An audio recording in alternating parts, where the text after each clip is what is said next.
Hello friends, welcome to suggestive education. সাজেস্টিভ এডুকেশনে সকলকে স্বাগত জানাই।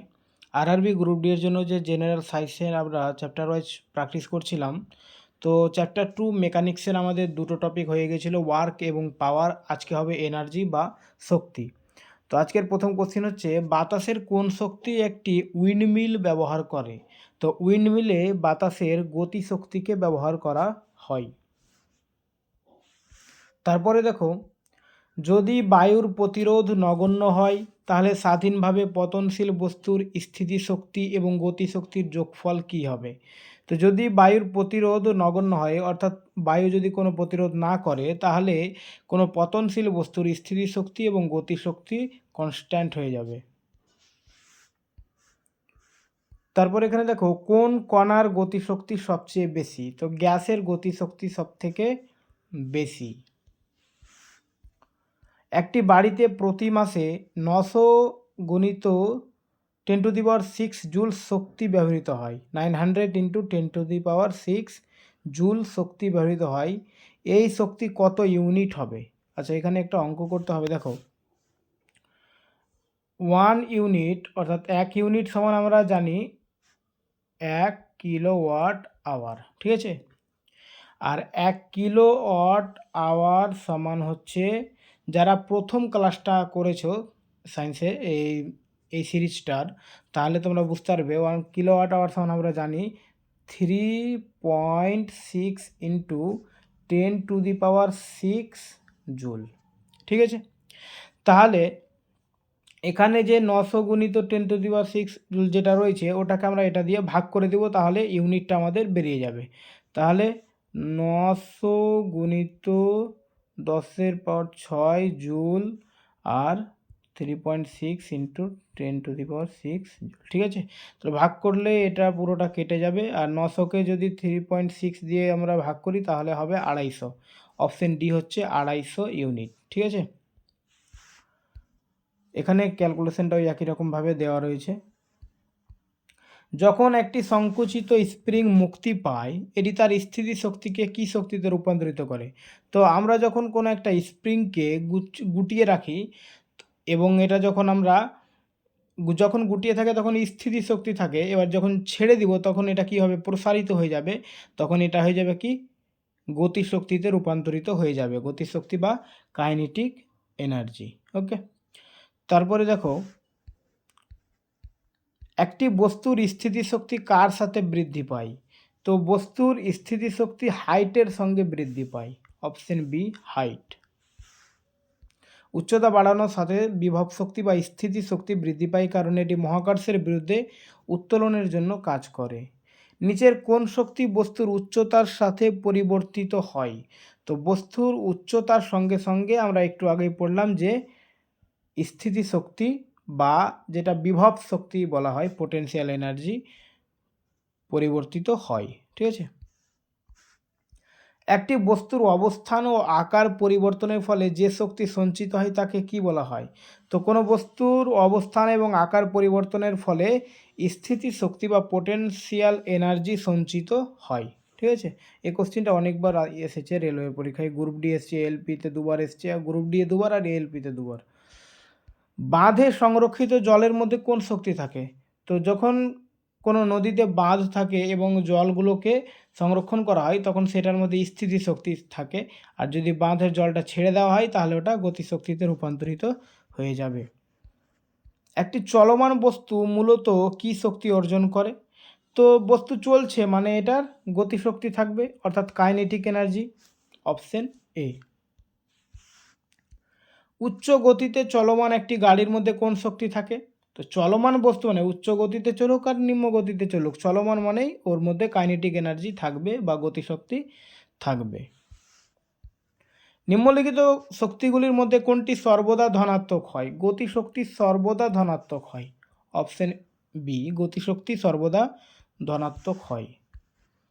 একটি 8 কেজি লোহার বল এবং 3 কেজি অ্যালুমিনিয়ামের বল 20 মিটার উচ্চতা থেকে ফেলা হলো। 10 মিটার উচ্চতার পরে তাদের মধ্যে কোন পরিমাণটি একই থাকবে বা একই হবে? তো যখন দুটো ভিন্ন ভিন্ন ওজনের জিনিসকে উপর থেকে যদি ফেলা হয়, তাহলে তাদের মধ্যে ত্বরণটা একই থাকবে, ঠিক আছে। সংকুচিত স্প্রিংয়ের কি ধরনের শক্তি থাকে? তো একই কোশ্চিন, এর আগে আমরা পড়লাম, যখন স্প্রিংটা সংকুচিত হয়ে থাকবে তখন এর মধ্যে স্থিতিশক্তি থাকবে, যখন এটা প্রসারিত হয়ে যাবে তখন ওর মধ্যে গতিশক্তি চলে আসবে। ঠিক আছে, কোনটির কারণে একটি বস্তুর গতিশক্তি বৃদ্ধি পায়? তো বেগের কারণেও একটা বস্তুর গতিশক্তি বৃদ্ধি পাবে। যদি কোনো বস্তুর মধ্যে বেগ চলে আসে তাহলে ওর গতিশক্তি বৃদ্ধি পেয়ে যাবে। একটি চলমান বস্তুর গতিশক্তি নির্ভর করে ওজন এবং অবস্থান, ভর এবং অবস্থান, ভর এবং ভরবেগ, ভর এবং বেগ। তো অ্যান্সার হচ্ছে ভর এবং বেগ, অপশন ডি, ভর এবং বেগ।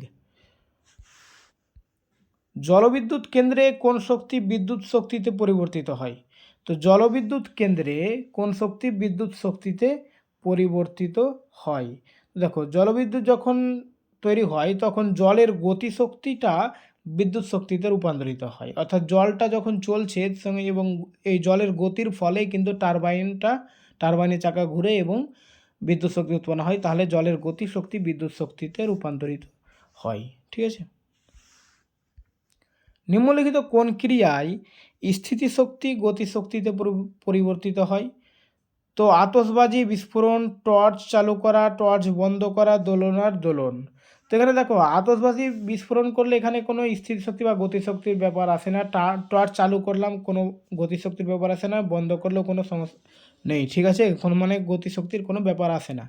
দোলনার দোলন, অর্থাৎ দোলনাটা যখন বন্ধ হয়ে আছে তখন এটা কিন্তু স্থিতিশক্তি আছে, যখন এটাকে আমরা নাড়াবো তখন এটা হয়ে যাবে গতিশক্তি। ঠিক আছে, তো অপশন ডি হবে অ্যান্সার, দোলনার দোলন। যদি একটি বস্তুর ভরবেগ 3 গুণ করা হয় তাহলে এর গতিশক্তি কত হবে? ভরবেগ যদি 3 গুণ হয় তো গতিশক্তি 9 গুণ হবে, অপশন সি।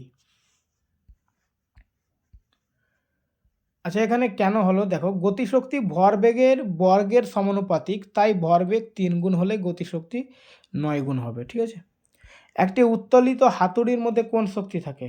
তো যখন আমরা একটা হাতুড়িকে উপরে উঠাবো তখন এর মধ্যে স্থিতিশক্তি সঞ্চিত থাকবে।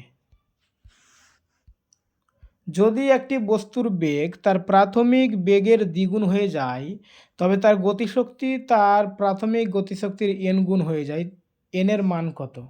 দেখো, যখন কোনো বস্তুর বেগের কথা বলা হচ্ছে, তো দেখো বস্তুর বেগ সমান আমরা বা গতিশক্তি মানে আমরা যদি ধরি কাইনেটিক এনার্জি সমান হচ্ছে half into M V square.